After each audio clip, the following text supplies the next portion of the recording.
Merci, monsieur président, and thank you for joining us, our guests this morning.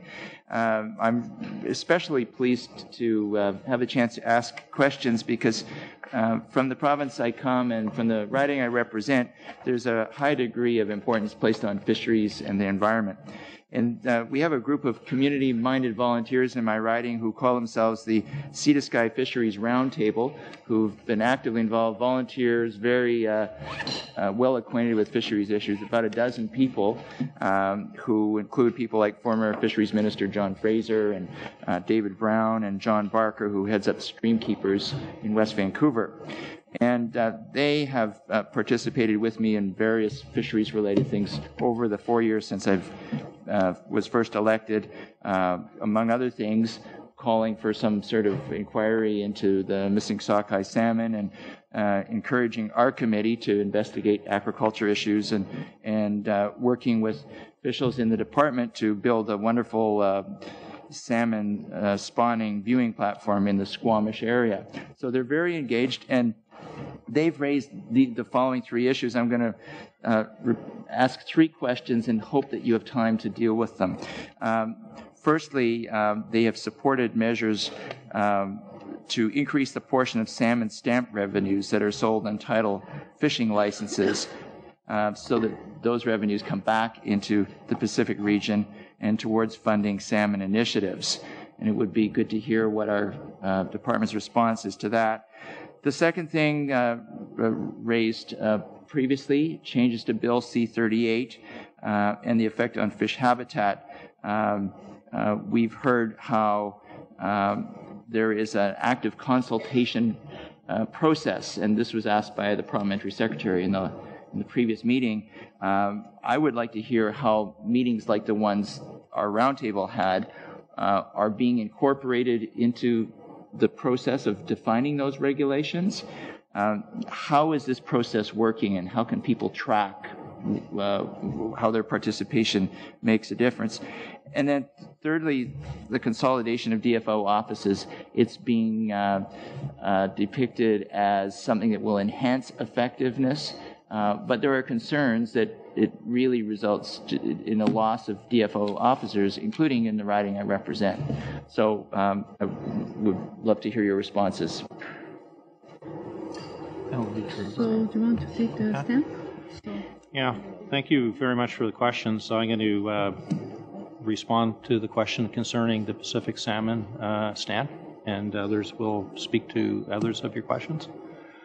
We've had in place for a number of years an arrangement through which a portion of the proceeds of the salmon conservation stamp support a contribution that the department provides to the Pacific Salmon Foundation.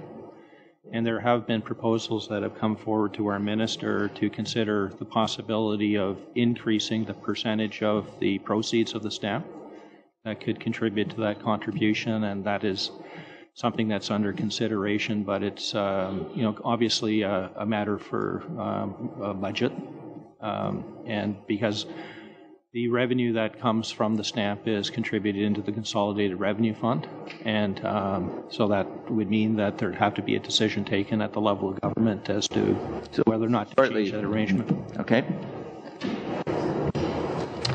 With respect to the other two questions, one on fish habitat and second regarding our DFO offices, I guess there's an awful lot of information to convey there, and I won't speak until 11:19 in responding.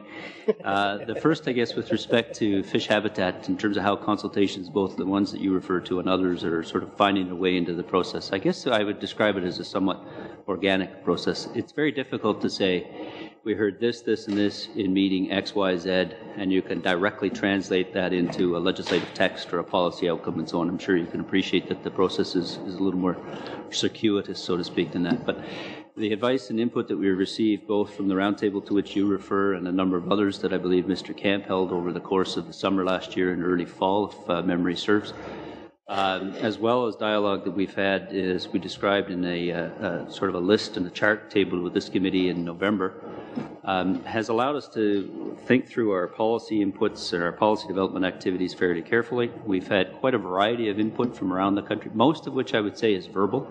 So we don't have something that's an extensive document record that we could say, here's what we've heard from all of these people. We don't have a means of cataloging and playing that back to individuals, but we have had quite a variety of inputs, not only from the roundtable type process to which you refer, but also from conservation organizations, from industry groups. We've had a little bit from universities. As I say, most of the dialogue has been fairly informal in nature, in the sense that it hasn't taken place in large formalized workshops, but much more in a bilateral conversation sense. We are taking all of that, distilling it, and using it to bring forward over the course of the next 4 or 5 months a series of policy documents, which we will ask people for their views on. We have a set of questions that we're planning to use in that regard.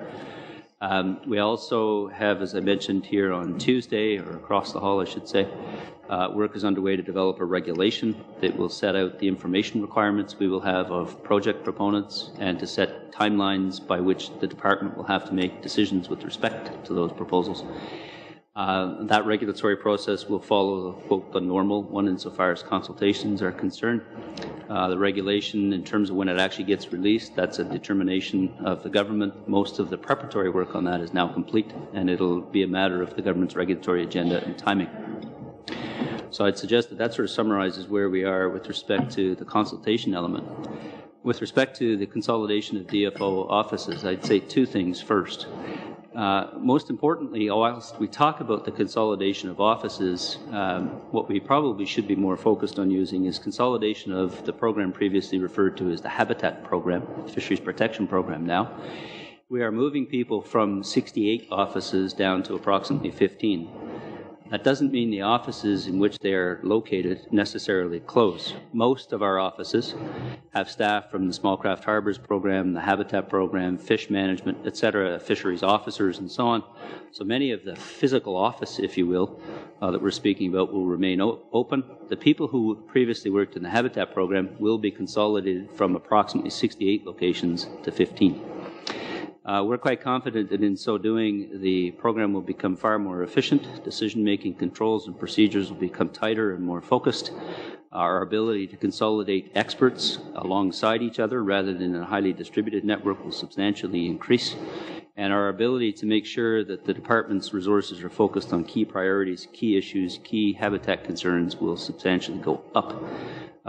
We will have a smaller physical footprint from the point of view of the Habitat Program, but in this day and age, the requirement to be physically on site is dramatically less than what it once was, and we do think that we'll be at a point where we'll consolidate the focus.